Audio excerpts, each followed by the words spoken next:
Thank you. Good morning, everyone. I apologise in advance. My voice is quite croaky. I'm suffering from that dreaded cold. So, as Annette said, she actually introduced me quite well. A lot of times I go out to our agencies and to our product designers, and I spend the day stepping them through a product design innovation process, and I want to share this. The process itself takes probably a whole day. I'm going to go through lightning fast.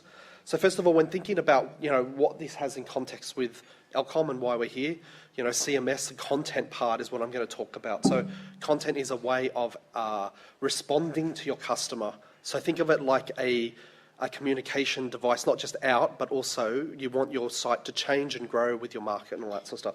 So with that in mind, I just want everyone for the next 30 minutes to not be your job. Don't be the IT person who runs it, don't be the product owner, don't be the CEO or whoever you are. I just want you to be creative individuals and sort of go with me on this trip. If anyone here feels that they don't have that creative wonder and awe in them right now, what you do to fake it is you just think of someone you know who's creative and try to answer as they would. Okay? Most of the time I try to answer as one of my kids because they're the most creative people I know. So, first of all, innovation is change that creates a new dimension of performance. I'm not so sure, I don't totally agree with this definition, but I think it's a good talking point. It's by Peter Drucker. Now, some of these slides I'm going to whiz through very quickly, but I'm happy to be a bit interactive, so if people go, hang on, can you slow down on that? I'm happy to slow down. So I want to make a key distinction between innovation and invention. Innovation is a cultural process. It should not be limited. That means all ideas are valid, and it's cheap, as in most innovation is done around talking and on pads of paper and writing up on walls. Invention is when it actually gets expensive and hard and difficult, and that's when you actually have to say, how much does it cost, how long is it going to take, and it gets into that sort of project managing phase. So I want to just start with a little story about the Biosphere. It was an experiment, I think it was done in the 70s, to create a completely self-contained mini environment. At the time, it was considered a massive failure. They created this completely independent atmosphere. There was no sharing of oxygen, nothing. Everything was inside. They were growing their own food. They moved in all these animals. They had an ocean, everything they'd created. The idea was to study what it would be like if we had to move to sort of Mars or the moon and how that would work.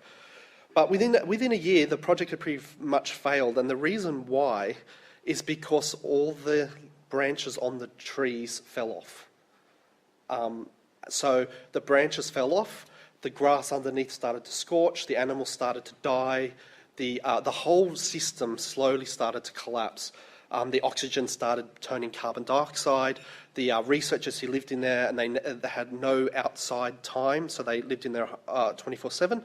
Their skin started to turn orange, they started getting oxygen depleted and all that. And the reason was because there was no wind. So the branches never needed to grow strong. So once they grew big enough, they just fell off.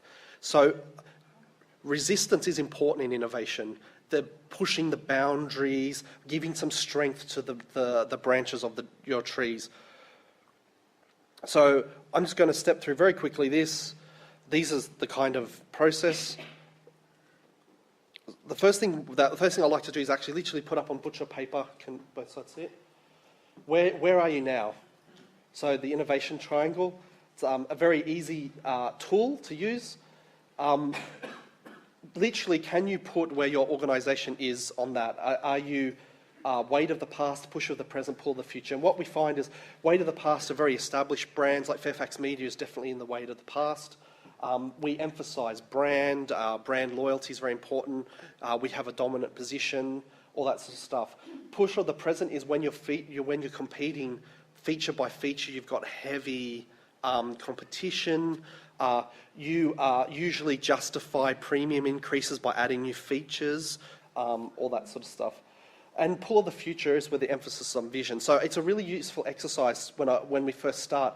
Just imagine putting your dot of where your organisation is on that triangle, and also where are your competitors? Are there some that are more visionary? Are there some that are more brand-oriented and some that are more feature. I'm not saying that any particular side of the triangle is better. I personally believe that the aim for the middle, and so you're more agile.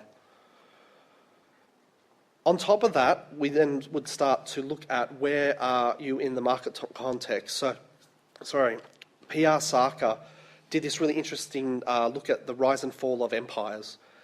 And what he came up with was that there was a labourer phase, a warrior phase, an intellectual and a merchant phase. And each of these phases has something and offers something, and they want something. So an example is, now apply this to your own market and to your own product. Which phase is it in? So at the moment, I would say at a national level, we are in a warrior phase.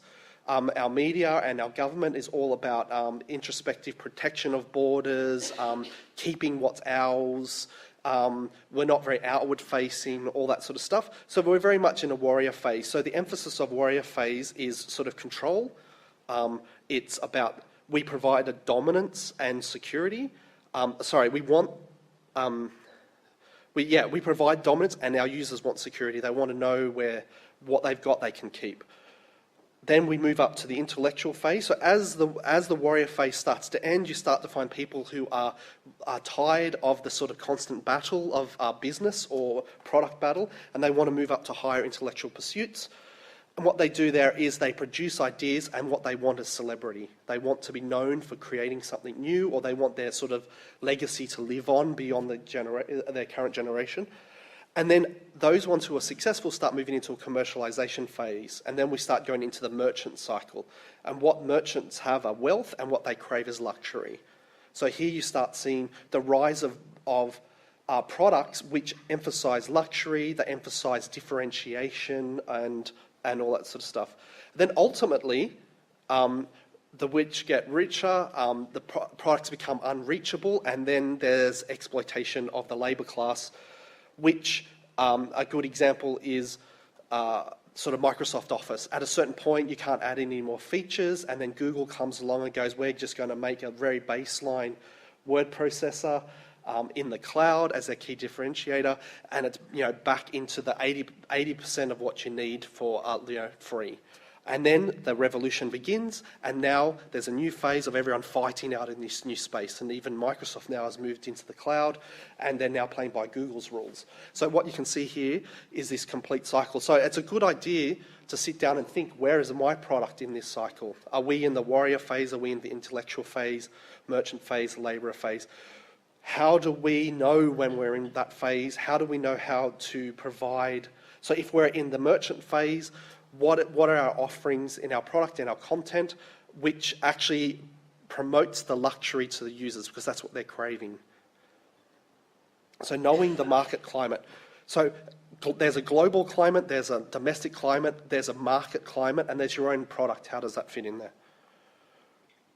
This is probably the most interesting slide at the moment for me. It's one of my newest slides, and it's one I dwell on a lot, in that what they did when they were doing research in post-traumatic stress disorder, they found that a lot of it comes when a person, everyone in this room has a natural inclination towards being past-oriented, present-oriented, or future-oriented. It's just the way we are. There's usually a fairly even split. Some people, you're past-oriented if you go, I remember that time when. There's the glory days, there's that great experience you're trying to get back to. The present-oriented is, what am I going to do now? It doesn't matter how I feel tomorrow. It doesn't matter what happened to me yesterday. I want to consume now. And then there's future-orientated, which is what I'm doing now will pay off big in the future. So what we find here is that when people are naturally in these sort of zones, a traumatic event might come along and it might knock them out. So someone who is, say, present-orientated, goes out, has a big night, and there's a bad accident that happens to them, and then they're stuck in the past. Do you see what I'm saying? Like they're reliving that event. And so there's this disconnect between what they want to be, their natural state, and this constantly being drawn into this other time zone. Now, why I'm bringing this up is that our users are like that. I mean, in media, we have users that are past-orientated, present-orientated, and future-orientated. And we've got to kind of service all of them if we want if we want the whole market and we want to reach people where they're at, we've got to think past, present, and future. So a good example is banks and financial institutions are very future-oriented. Put away now and you'll reach your goal, at retirement. So what you'll notice now is that banks are starting to do things like create products, and this is not new, this has been probably around for 10 years now, create a savings account for a holiday that's next year. So what they're doing is they're trying to build products that bring closer to the present. And one of the things that everyone seems to be moving away from is past-oriented, but there's still a sizable audience who actually crave some of that old feel from the banks, that security, or from all these sort of products. Does that make sense? So the difference is past-oriented people minimise losing. They don't want to lose anything, whereas future-oriented people want to maximise what they gain. So they're going for advantage somewhere in the future, and they're willing to sacrifice right now. So if you own a gym chain, how can you? Gym chains tend to be future-oriented. They might move more towards present-oriented, but how do you get the past-oriented people back? And I might talk to the client. I might say, well, what are some of these old gym kind of practices that have kind of phased away, and maybe you can bring it back on sort of social nights or special events and all that, and try to get people back in the door. So when we talk about what we can do, so just say we've actually put our triangle out, we've said where we want to be, we've looked at where the product is in its cycle. Do we want to become more? How do we help transition the product into the next phase? We've looked at what are the different indicators of present, past thinking. Now we look at what we can do. So when people think innovation, they usually think sort of going all the way to stage 3, which is new things, new ways. The problem with that is it's a high risk. It's completely unknown relevance. So we don't know if what we're going to do is actually going to have any impact on the market. And there's no data to even help us to predict what's going to happen. So what I would try to do is say, well, how can we start driving your content and your product into just improving the things that we know need improving now. So it's sort of more process innovation. And then as we sort of get some runs on the board, we reinvest some of that upside into moving into sort of old things, new ways. And then when the appetite and there's a bit of a war chest, then we can move all the way into sort of new markets and territories. So what do you do when you're in a room and you're sitting there and you're brainstorming or whatever the buzzword of the day is, and you go, you get a lot of groupthink. You get a lot of people who, you have one or two people that dominate the conversation and everyone else kind of just says nothing or toes the line. So what I like to do is Keith Johnson is the father of improvisation theatre. He created sort of that style where you stand up on stage and there's a troupe and it looks very chaotic, it's very funny, it's quite enjoyable. If you haven't gone to an improv night, do. If you want some really good team bonding, hire someone to do some improv in your office. It really pays off. So what improv does is that there are rules that the actors all abide to, but the audience doesn't know what the rules are. And it's not that the performers go up with a preconceived idea. That's the beauty of this process. The people who are participating in the workshop or the brainstorm or whatever, I want them to come in without some sort of agenda, and we want to go deep and we want to go wide. So one way of doing that is to go through a psychotic, obscene, and unoriginal sort of process. So Keith Johnson said it best: the truth is that the best ideas are often psychotic, obscene, and unoriginal. And I don't mean these in the negative sense of the term. Psychotic and obscene have very negative terms. But psychotic is the belief that you know something the rest of the world doesn't. So if for a moment you indulged in a psychotic belief about your product, what do you know about the market? What do you think your advantage is? What do you think your product could push harder, even to the point of being kind of counter to the current trends, and see how far you can go? And the idea is just to think about making your product as psychotic as possible. So the best example of a psychotic company is Apple. Steve Jobs believed that he knew what he was doing and he was right, and his UIs and his design methodology and his simplifying things for the user, to the point where Apple would go their own way regardless of what the other market is. And they created a lot of what the market we know today in smartphones. They created a lot of that through this psychotic belief When you look at the competitors at the time, like the Nokias and all that sort of stuff, they were all sort of milling around each other, just slowly feature creeping, just gently kind of improving. Whereas a psychotic person goes, no, I know where the market's going to be and I'm going to go there hard. The obscene thinker is the one that actually says there are no taboos, we're going to talk about it. So an example of an obscene thought in media, one that I kind of bring up a lot, is what if we let people write their own articles? What if we allowed advertisers to write content directly on our site? Marked, of course. What if we said there's no subscriptions, everything's free, and we come up with different other models and all that stuff? So, a good example of an obscene thinking company, or it used to be, is Google. They actually would say, we're going to do this and we're going to do this for free and we're going to monetize it some other way. And they did a lot of the most market-breaking practices, stuff that other companies would go, that will never work. And in fact, Microsoft looked at Google and said that would never work. And it did. And that's because they allowed themselves to engage in some obscene thinking. And ultimately, unoriginal. You can't have an idea that's not grounded in some need. So while you go as psychotic and obscene as you like, and you might even want to do this as a hat, say nominate someone to be, you're the psychotic thinker for the next 5 minutes, you're the obscene thinker for the next 5 minutes, and you're the unoriginal thinker. So the unoriginal thinker's job is to bring back to that need. Because there's no point creating this beautiful product that no one's ever going to use. It's got to service a need.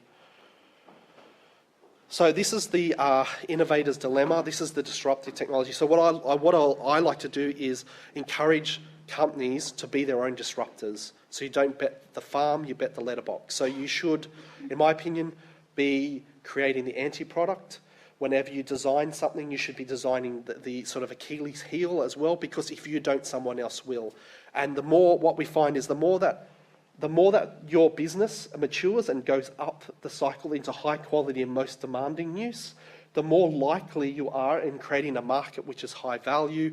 You're now over-providing features, and someone will come along and go, I'm just going to create a more basic, cheaper, faster version, and they're going to break the rules somewhere.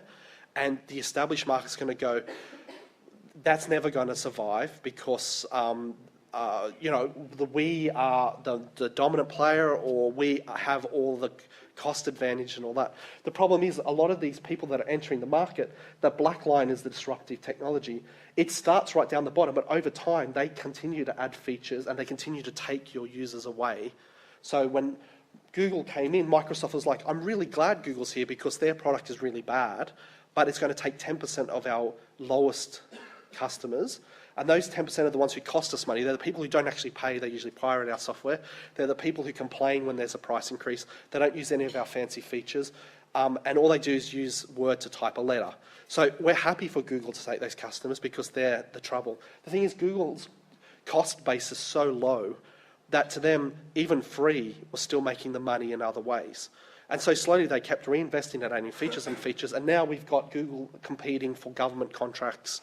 We've got Microsoft now having to play by Google's rules, and it's a complete market disruption. There's lots of examples of that. The iPhone is another great example. So what it is that you've always got to watch out, and you want to be the person on the black line. You want to keep reinventing your product, looking at ways of segmenting your product, finding that new low cost base, the new model, because if you don't, someone else will. So I talked about the anti-product and the importance of whenever there's a decision to be made when you're designing your site, when you're putting some content out or your campaign out, actually think about what are the choices that I've made and what happens if I took a different choice. And you don't have to sort of follow it completely, but I would note it down and keep it, because in the future, in 6 months or 2 years, when someone new competitor enters the market or someone revolutionizes something in their product, you want to go back and look at what you could have done differently and what were the ideas at the time and how hard would it be to sort of adapt and be agile. I'm not even going to touch that graph. This is a great chart. The take-home message is the predicted future. As you get away from, as over time starts moving away, the the number of things that are possible to happen in your market space grows bigger and bigger and bigger. And therefore, the only thing, so the projected future is the one that you write your business cases for. It's your 5 and 7 year plans. It's the one that I'm kind of hired to go in and fight against, the sort of back-facing. So a good business process is you go through and you write your business plans based on what you know has happened in the market in the last couple of years. My job is to kind of go and say, ignore that, let's think about what might happen and actually backtrack from there. So my only rule is that your projected future, the further away you get in time, the only truth that I can say is you're likely to be wrong. And the further away you get from now, the more wrong you'll be. So that's why the good idea is to adjust, to create a preposterous scenario and saying what's some preposterous things, get your marketing people and your salespeople in and go, what would be the worst case scenario that would happen if someone came in from the US, like Netflix, and opened up, 3 months in advance? That will never happen. And as soon as someone says that will never happen, write it down and actually start studying. Because the very fact that someone can think about it means that someone is thinking about it. I truly believe, I did a lot of work with universities, I truly believe that technology is not the problem, it's actually acceptance by the market. That's the problem. So somewhere in a university lab, in someone's parents' basement, is the Google killer, and they are alive now, and they are slowly building. And for Fairfax, our biggest competitor, really, in my opinion, is Facebook.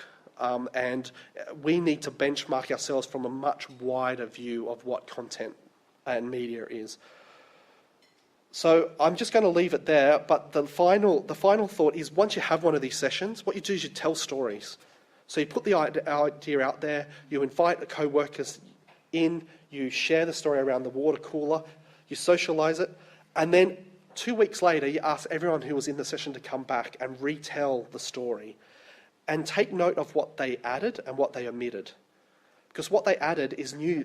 Thoughts like a good idea is like a virus. You can't get it out of your head. You go away, you work on it. When you come back, people are polishing this idea when they're in the shower or when they're walking the dog. They're adding some extra brain power. They're putting themselves in different contexts. So take note of what they add to the story. Also take note of what they don't tell you about what they had, because they're either subconsciously omitting it because it was a bad idea and they just didn't think about it ever again, or they didn't like the idea and this is their way of kind of trying to not talk about it, and you might want to push and prod and go, well, why aren't we talking about that? And so what you know is that through this socialization and through this kind of background processing of the brain over the course of 2 weeks, you actually get some really good, solid, concrete ideas coming out. And then you can apply your things like cost accounting and how easy it is for actually do we insource it, outsource it, all that sort of stuff. So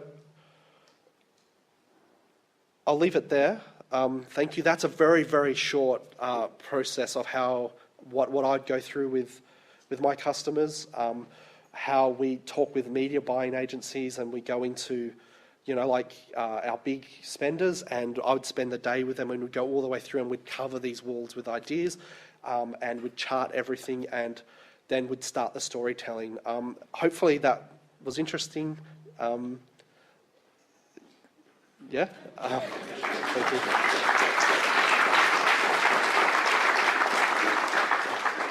you. Does anyone have questions or about any of the charts, anything you would like to go deeper in? I can go back and fill in some of the... Yeah, I do. Yes? Tell us about why you consider Facebook the biggest. It's where the audience is. Media is defined by people's eyeballs, and people's eyeballs are on Facebook. That's the truth. The New York Times has recently struck a deal with Facebook to produce their content on Facebook first, without backlinking to their site. So we're looking at the complete disaggregation of the homepage. What you'll notice in Fairfax is we've got the homepage, but we're now starting to get the breakout sections are now starting to get their own pages. So life and style, daily life, executive style, all these things are now starting to get their own presence, and that's deliberate. That is in response to the idea that people are wanting to come through different doors, and we can't always we shouldn't always funnel people in through the front door and then dictate how they use the site by what's in the thing, by in the top. So we should have a nice, good front door, welcoming, useful, and we should have lots of windows open to let people sneak in the sides and experience the site how they want to experience it. And Facebook is a frenemy. They're very useful. We get a lot of traffic from them. Socially, a lot of conversation happens about our stories off-site. A good example is go to Wikipedia and look up Melbourne Cup, and then go down the bottom and look at the references. I did this 2 years ago, and 60% of the references were from Fairfax newspapers. So we've got people will read a story, they'll see some words or a topic that they don't know about, they'll go and search on Google. Google will usually lead them to Wikipedia because that's usually the first links. They'll go into Wikipedia and they enter the Wikipedia time trap. So who's here's gone into the Wikipedia time trap? You go there, look up one thing, and you spent all lunch, and you're now reading about the history of Soviet Russia. And it was nothing to do with the first thing. That is the power of, that's a very engaged experience, right? You didn't know what you started looking here and you're going there. So we are looking at trying to create our own sort of wiki-like experience inside the site to sort of open up the network, to give it a bit of fresh air. All I can say is watch this space, more stuff's going to happen. But yeah, Facebook is one of those ones where where the eyes are is where you want to be. Our customers are Facebook users, and I would argue most of your customers are Facebook users. So how do you get the best out of Facebook without giving the game away? That's really tough. I don't have an answer for that. There are some people who go, I refuse to engage with Facebook, or I refuse to even acknowledge their existence, la, la, la, la, la. That's terrible. That's not going to work either. But there's also the other end, which are being explored by New York Times, and all that is what happens if New York Times is now a Facebook page, and Facebook do all the infrastructure hosting, and Facebook do all that. And so the CMS is now posting to Facebook. Personally, I think that would be terrible, but that's one possible future that, using this slide, I would say that is a plausible future or possible future. Like, it could happen that journalists will band together and create their own Facebook-driven sort of news service, and they would basically set up a competitor, and their cost to setting up would be almost zero, really, because Facebook already has all the infrastructure. So that's an example of what keeps me awake at night. Any other questions? Yeah. Yes.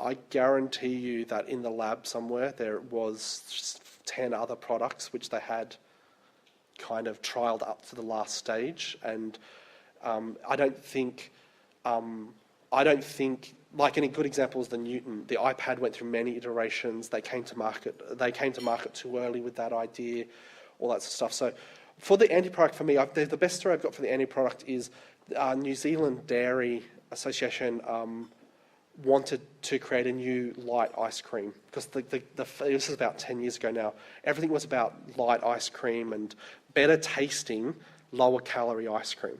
So they engaged with market researchers and product designers and some futurists and some thought leaders, and they said, okay, design a package. How are we going to convey the more healthy nature of this ice cream while emphasizing the taste?